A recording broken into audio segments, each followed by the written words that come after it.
రాష్ట్రంలో ప్రభుత్వాన్ని ఏర్పాటు చేస్తున్నామని తెలుగుదేశం అధినేత చంద్రబాబు స్పష్టం చేశారు.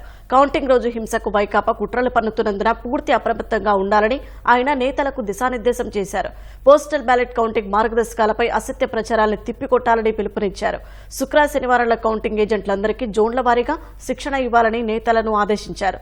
తక్కువ మంది కౌంటింగ్ అబ్జర్వర్లను నియమించడంపై అసంతృప్తి వ్యక్తం చేసిన చంద్రబాబు భద్రతపై ఈసీ డీజీపీకి లేఖలు రాయాలని నిర్ణయించారు. విదేశీ పర్యటన ముగించుకుని హైదరాబాద్ చేరుకున్న తెలుగుదేశం అధినేత చంద్రబాబు కౌంటింగ్ ప్రక్రియపై దృష్టి పెట్టారు.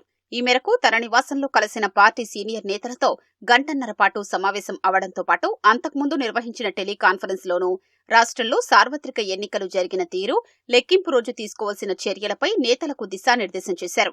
ఎలక్షనీరింగ్ బాగా చేశామని, నేతలు కార్యకర్తలు బాగా కష్టపడ్డారని ప్రశంసించారు. శ్రేణుల పనితీరు పూర్తి సంతృప్తినిచ్చిందన్నారు. ఈ ఎన్నికల్లో పవన్ కళ్యాణ్ కూడా బాగా కష్టపడ్డారని, మొదట్నుంచి ఒకే మాటకు కట్టుబడి ఉండి పూర్తి సహకారం అందించారని కొనియాడారు. భాజపాతో పొత్తు కూడా ఉపయోగపడిందని పేర్కొన్నారు. ఓటమి భయంతోనే పోలింగ్ తర్వాత వైకాపా దాడులకు పాల్పడిందన్న చంద్రబాబు దాడులకు ముందస్తు ప్రణాళికలు సిద్ధం చేసుకుని తెలుగుదేశంపై విషప్రచారం చేశారని మండిపడ్డారు. మాచర్ల, తాడిపత్రిలో ప్రారంభించిన హింస రాష్ట్రమంతటా సాగించారని చూశారని ధ్వజమెత్తారు. వైకాపా కుట్రల్ని ఎప్పటికప్పుడు ధీటుగా ఎదుర్కోవడంతో పాటు ఈసీ, ఇతర అధికార యంత్రాంగాల్ని అప్రమత్తం చేస్తూ వారి ఎత్తుగళ్లను భగ్నం చేశామన్నారు.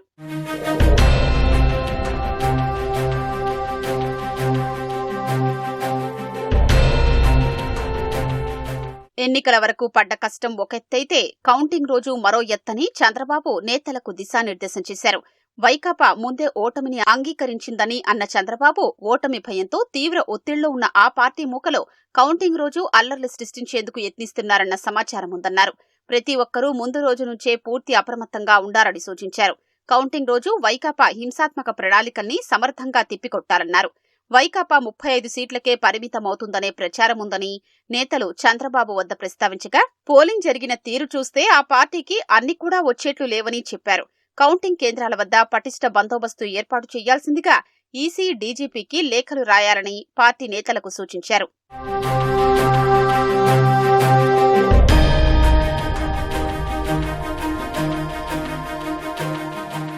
ఈవీఎంలో నమోదైన ఓట్ల లెక్కింపులో పెద్ద సమస్యలు ఉండవన్న చంద్రబాబు పోస్టల్ బ్యాలెట్ కౌంటింగ్ అత్యంత ముఖ్యమైందని తేల్చి చెప్పారు. ఈ ఎన్నికల్లో 5,40,000 పోస్టల్ బ్యాలెట్లు నమోదయ్యాయని గుర్తు చేశారు.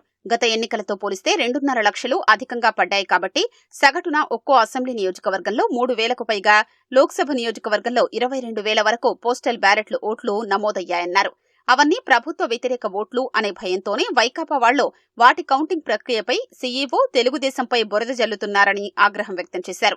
గెలుపోటముల నిర్ణయంలో ఇవి కీలకం కాబట్టి వీటిని నిరర్థకం చేసేందుకు వైకాపా కుట్రలు చేస్తోందని, వీటిని సమర్థంగా తిప్పికొట్టారని సూచించారు. ప్రతి 500 పోస్టల్ బ్యాలెట్ల లెక్కింపునకు ఒక టేబుల్ చొప్పున ఏర్పాటు చేయాల్సి ఉన్నా యంత్రాంగం ఆ మేరకు చేయడం లేదని నేతలు చంద్రబాబు దృష్టికి తీసుకెళ్లారు.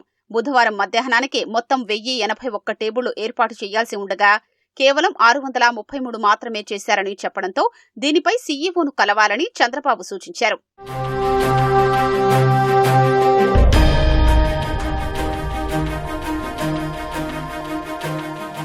175 అసెంబ్లీ నియోజకవర్గాలకు కేవలం 122 మంది కౌంటింగ్ పరిశీలకుల్నే ఈసీ నియమించడంపై చంద్రబాబు తీవ్ర అసంతృప్తి వ్యక్తం చేశారు.